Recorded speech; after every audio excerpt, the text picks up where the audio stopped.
Türkmenistanyň halkary uçur atnawlaryny çäklendirmeginden 2 ýyldan hem aşy wagtdan soň käbir halkary ugrulary boýunça dowamly ýola goýulan uçurlar ýurda gelip başlady. Sol bir wagtda pandemiýa çäklendirmeleri sebäpli beýleki ýurtlarda galan türkmenistanlylary watanyny dolamak boýunça charter uçurlar hem guramalystyrylýar. Emma azatlyň söhbetdeşleri bu uçurlaryň daşarda galan müňlerçe Türkmenistanyň talabyny ödärdin, bärden gaýdandygyny, şeýle-de durly uğurlar bilen gelýän türkmenistanlylar üçin gowşudylandygy aýdylan karantin düzümleriniň hem tapawutlanýandygyny aýdarlar. Ýa-da geçen hepde Türkmen häkimetleri Türkmenistan uçur kampaniýasynyň 30-njy maýdan Birleşen Arap Emirlikleriniň Dubay şäherine we 1-nji iýundan Russiýanyň Kazan şäherine ýygderli, ýagny her uğuru boýunça hepde bir uçur gatnawyny dikeldiýändigini eglan edipdiler. 1-nji ýylyny gije sagat 23:30 töwerekleri Kazandan ilkinji uçur Türkmenabadyň aeroportuna gonni. Onuň bortuna 175 adam bardy. Mundan öň Dubaydan hem ýolagçylar geldi. Bu uğurlar bilen gelen adamlardan gün aeroportun özüne Covid testi alındy we olar desine öýlerine goý berildi. Diýip Türkmenabadyň halkara aeroportundaky ygtybarly sesmelerimizin biri 3-nji iýunda gurrun berdi. Ol 2-nji iýunda charter uçury bilen Belarusdan 220 töwerege adamyň Türkmenabadyň aeroportuna we 30-njy maýda Türkiýeden 250 goly adamyň Balkanyň Türkmenbaşy şäherindäki aeroportuna gelendigini aýtdy. Ýöne ol Dubaydan we Kazandan gelen ýolagçylardan tapawutlykda bu raýatlary distine karantin zowluklaryna ýerleşdirilendigini hem sözüne goşdy.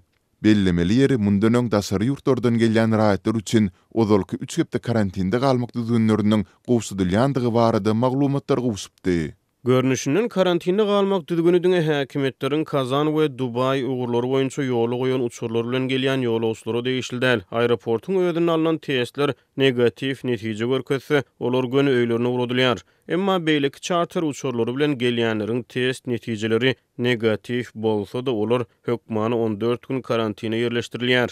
Diýip howpsuzlyk aladylary sebäpli şahsiýetini aýan etmezligini soran çeşmämizi belledi.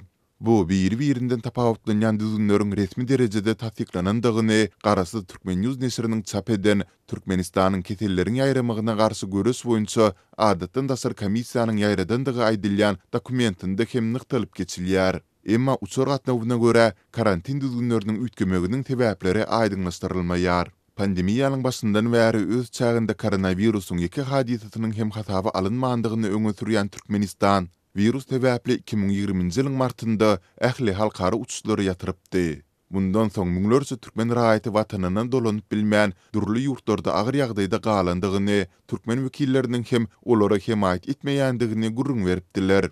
Sol bir wagtda hepde bir gezek Dubay we Kazan uğurlary boýunça bir taraplan biletiniň bahasy degişlilikde 6700 manat we 8020 manat bolan kadaly uçuşy amala asyrýan uçurlaryň ýurduna dolanmak isleýän türkmenistanlylaryň ählisiniň talaplaryny ödemeýändigi bellenilýär.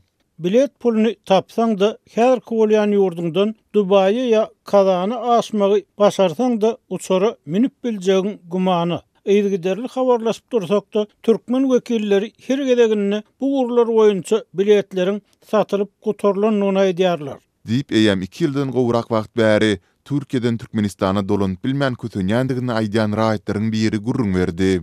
Bu ağırlykda ýarym resmi hökümetçi Türkmen nesiri Türkmenistan howa ýollarynyň Kazan uğuru boýunça 8-nji iýuny gözüne tutan uçuryny ähli biletleriň eýem satylyp gutorandygyny we nowatdaky uçur atnawlary üçin biletleriň entek satywy çykarylmandygyny ma'lum etdi.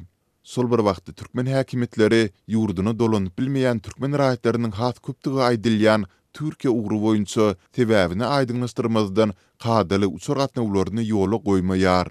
Mundan öň Türk Howa ýollary gullugynyň wekili Azatlyň habarçysy bilen söhbetdeşliginde özleriniň dowamy uçur atnawlaryny ýola goýmaga taýýardyklaryny, emma munyň türkmen tarapyna bagly bolup durýandygyny belläpdiler.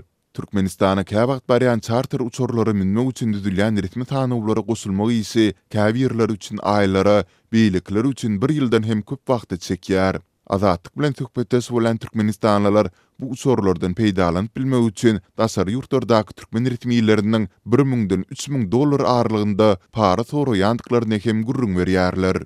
Türkmenistan howa ýollary ýokarky meseleleri boýunça azatlygyň aýdyňlaşdyrjy soraklaryna jogap bermekden, umumyň kommentariýa bermekden ýüze urdy.